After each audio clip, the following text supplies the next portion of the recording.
Now we come to item number 10, that on the COVID briefing. Phil and Mace have already made a number of comments on that, and of course we have been briefed on an ongoing basis about different aspects of the COVID response.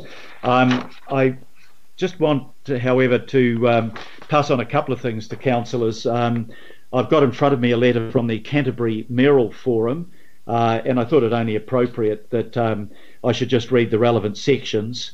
They're writing, the people of Canterbury are writing to you to acknowledge the sacrifice that Auckland is making to keep New Zealanders safe in this COVID-19 outbreak.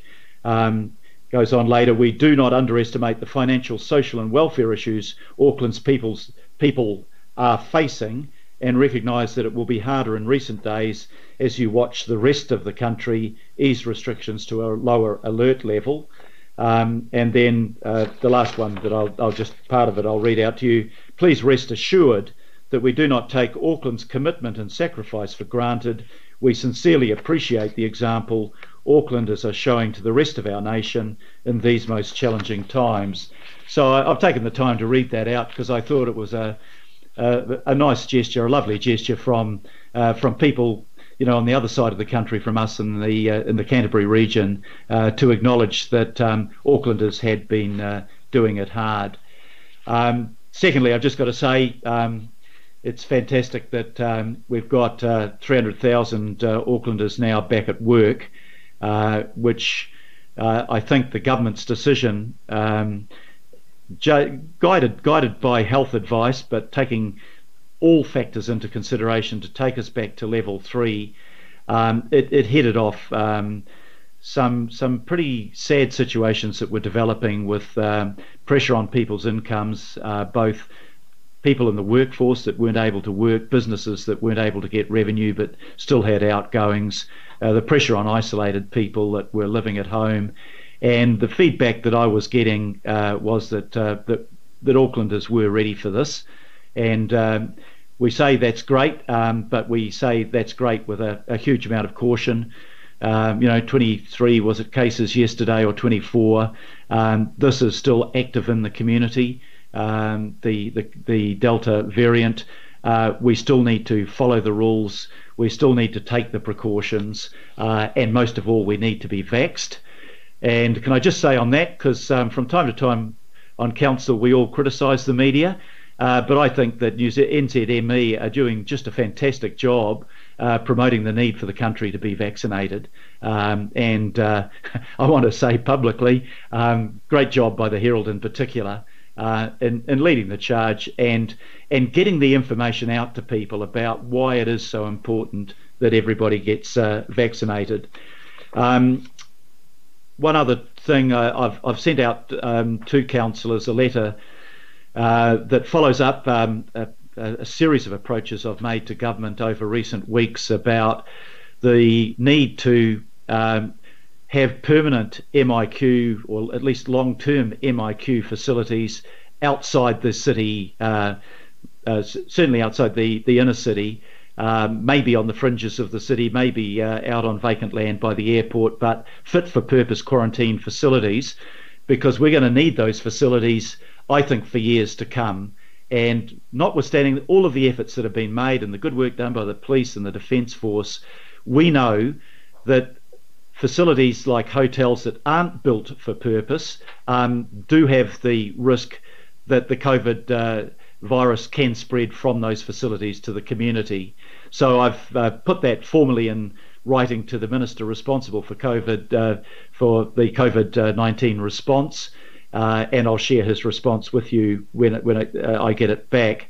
I've written to the same Minister wearing a different hat as Minister of Education, also saying that I think that one of the important things that we need to do at this stage is to use our schools as centres for vaccination. 12 to 18-year-olds can now be vaccinated. Talking to health authorities, I believe that we will lower that age from 12 to 5 in due course, and it makes sense for the schools, as the key part of the community where kids come together, to make vaccinations available there. And for those of us that are a little more senior than others, will remember that, when we were at school, we got vaccinated for various things like smallpox and polio. I know that the anti-vaxxers have been threatening schools about protests outside if they indulge in vaccinations.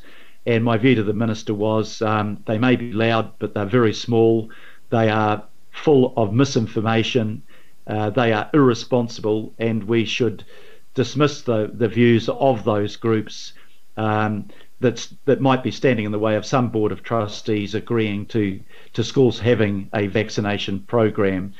On food packages, just to repeat what Mace has said, I've got a list of all the places where we've distributed food packages to, and that includes South Auckland, the West Auckland area, and Henderson, Mangakiakia and Tamaki and Glen Innes, Avondale, Mount Albert and Birkdale. And the government has now agreed to fund that program in a way that should meet the majority of our costs involved with it.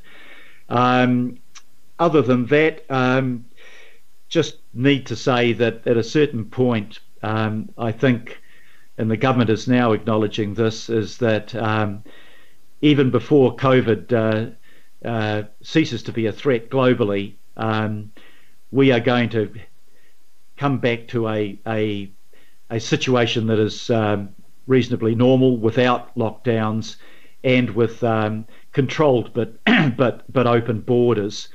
There are clear risks, and just as the flu kills 400 or 500 people a year in New Zealand, the risk is that this more virulent and contagious and lethal disease, even with the controls we have in place, can continue to take lives. But that again is to back up, one, the need for full vaccination, two, the need for proper MIQ facilities, and three, the need for ongoing measures, including strengthening our ICU units, so that we are ready for the point at which this country will finally open up to the rest of the world.